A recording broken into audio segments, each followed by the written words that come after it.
It's Wednesday once again. Let's take a look at some DeFi charts for BraveNewCoin, starting with the DeFi perp, which is an index of several top DeFi coins on FTX. And many of the charts look similar to this in that they have qualities of a bullish breakout in the making, qualities of a cup and handle in the making, qualities of breaking ranges. Some of these look like they are below the range low. But in general, the analysis for all of these is kind of the same. So you're going to hear me say kind of the same thing over and over again. But just looking at the DeFi perp in a vacuum, not knowing the ticker, this looks really good for bullish continuation. So long as we can breach the previous ceiling. You know, this is a bit arbitrary, I guess, but I've liked this as a ceiling at around 12.4 for the index. It's a good indication that we are above the 50, above the 200, above the cloud, starting to get above volume congestion, and a bullish TK cross with price above cloud is extremely bullish, the most bullish continuation signal in the cloud system. RSI is also flat and neutral, which is exactly where you want it to be pre-breakout. You don't want pre-breakout to be RSI at 60 plus, 70 plus, 80 plus. You need room to run. You need some takeoff runway with momentum to give it some room for upside.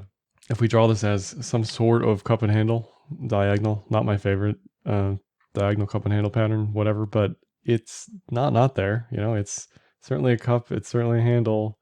If we're conservative with this high to this low, basically 19 to 22 on the index, which would be a 2x from here, is the target for probably the quarter. I'll start with SOL, even though SOL looks better than most things, but at the same time doesn't look longable to me because there are other pre-breakout setups. I hope that makes sense. You know, this SOL was a long down here because it was above the cloud, above the 50. You know, it was pre-breakout in a big way, pre-breakout of the all-time high.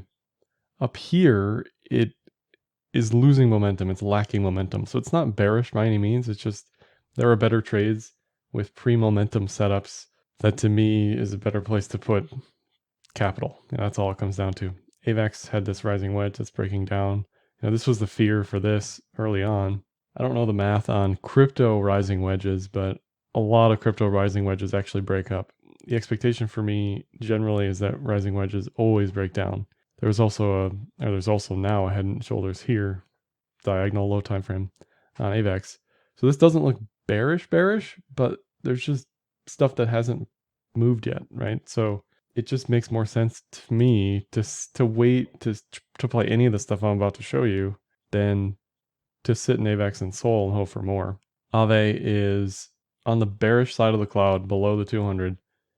If by next week and beyond into Q4, it can get above the cloud, above the 200, basically 350 is what you're looking at, then it's go time.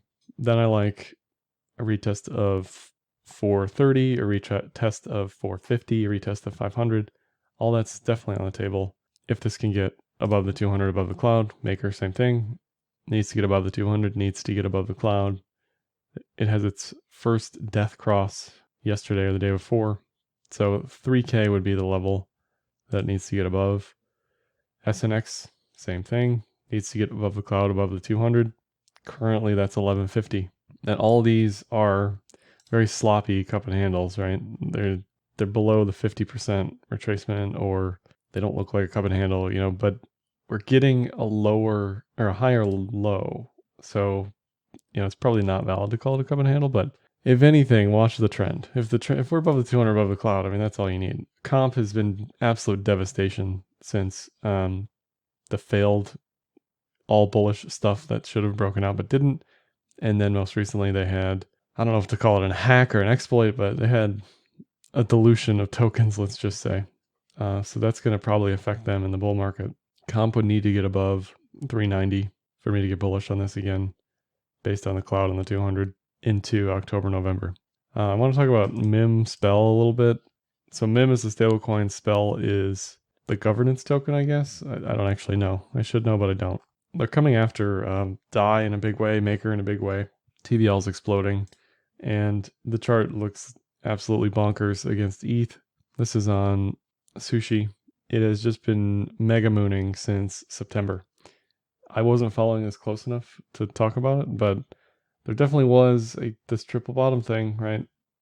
It's easy to see this in hindsight, obviously, but it's also easy to see this before it happens, before it breaks out. It's pretty obvious that it's there. And the expectation isn't always a 7,000% move, but it's definitely a good signal that we're going higher. So, does this keep going if the other stuff flounders? I don't know, but the strength here versus the other like lending and borrowing stablecoin stuff is strange to me. There's clearly a market a favored token in the market rather, and it's definitely Spell right now relative to that other stuff. To the exchange tokens, Uni needs to get above the cloud, above the 200. It's almost there. This is a low time frame inverted head and shoulders right here. So anything above 27, I like a retest of 30. I like a retest of 38, 40. I like all-time highs into Q4. I think this looks good. Sushi above 12, it looks good. Just kind of flat sideways. It's weird to like want to trade Sushi over SOL and AVEX, but to me, there's just more upside here if it breaks up, right? If it breaks down, then I'm wrong, and you're better off holding SOL and AVEX. But you'll know when this breaks out, right? You just set an alert at 12, 12:50, 13, and that's it. That's the trade. Until then, you do nothing. Or if you like risk, you start loading the boat on a Uni Sushi. Curves already above the cloud, above the 200. It arguably has the best looking cup and handle. Doesn't look great. It looks like a hot mess still, but if this plays out like I think it will, based on trend, I like 6 to 7 for curve this quarter, which is more than a 2x from here. Bell kind of in the same boat as comp, just kind of floundering here, far below the cloud, far below the 200. Really needs to get back above 26 in order to have a shot at 45, this flat Kumo level. Anything flat on the cloud for an extended period of time is a 50% retracement of something and is usually a magnet for mean reversion. So anything above the 200 above the cloud here, I like 45. Currently, it's just a waiting game. BNT also starting to look decent, flirting with getting back into the cloud, back above the 200. If this holds 4 into mid-October, another week or two, I like 550 plus. I like 750. I like anything bullish. It looks very much like it did pre-January 2021 in that it's pre-breakout. And this is exactly what you're looking for. I want to see bearish stuff. I want to see price below the cloud, below the 200. I want to see mega bear doom, death, devastation, radiation, whatever, and then just pick up all the pieces, rise from the ashes type stuff. ZRX, just like BNT. Anything above $1 into mid-October, and I like whatever the 50% retracement of this is, probably around 150, 160, something like that. Bare minimum for Q4. 1 inch looks just like Uni and Sushi in that it's pre-breakout, ready to get back above the cloud. 1 inch has more of a defined range as far as support resist goes. So it needs to hold above 380 to reach for 6. I don't know if it goes above 6 this quarter, but that's still a decent trade from here. Anything above 320, whatever this level is here, is decent for risk on mentality to 620, certainly. Melon continues to look like nothing else in the market. Looks okay up here, holding above the previous resistance, still above the cloud.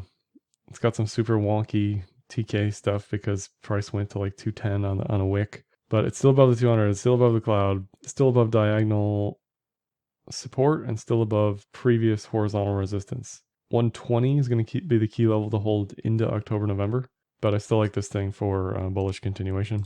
Then lastly, Linker Stinker over here, a bit of a sinker as well. Still has that cup and handle thing though, even though textbook it's not cup and handle at all. Based on its position to price, I still don't hate it for continuation here. It is above the 200, which is this red line down here. It is above the MA multiplier buy zone, which is the green line down here, and is hopefully going to get back into this pitchfork into Q4. If it can do that, if DeFi is bullish, I like 70 as far as a target for Q4 based on the midline of the MA multiplier, the white line here, and the yellow pitchfork line. The pitchfork just shows you what the rate of change is over time and gives you an expectation for the midpoint of that rate of change. Based on traditional pitchfork stuff, this would probably be invalidated because it's below the pitchfork, but what I do is just add a wing to the pitchfork. Because it went above a couple times, I give it some leeway for going below. And you can add a 1.25 diagonal or whatever this is, 1.5, I don't know. And it would still be in the pitchfork technically. So this doesn't look terrible to me for a 70 target into Q4, but really needs all of DeFi to be bullish in order for that to become a reality. Lastly, I'll just mention the ETH fund and DeFi portfolio. I trade for Technique Capital on Enzyme.Finance, a non-custodial portfolio management tool where you can send ETH or USDC or just watch what I'm doing. You can see everything, including AUM, performance, allocation, all of the vaults I'm in here on Yearn, Comp, and AAVE, as well as the trades in the trades tab down below. And on the back end, I'm able to see all the APYs for all the available protocols, which really helps me move stuff around and deploy it when and where necessary. And I can see, Tether is 13% right now on idle, which I don't know enough about it to use it, so I just avoid it. But it's huge, 7% on compound. Stuff like this is how I decide when to switch it around if gas is on my side. That's all for this one. Like, dislike, comment, share, subscribe, and happy trading.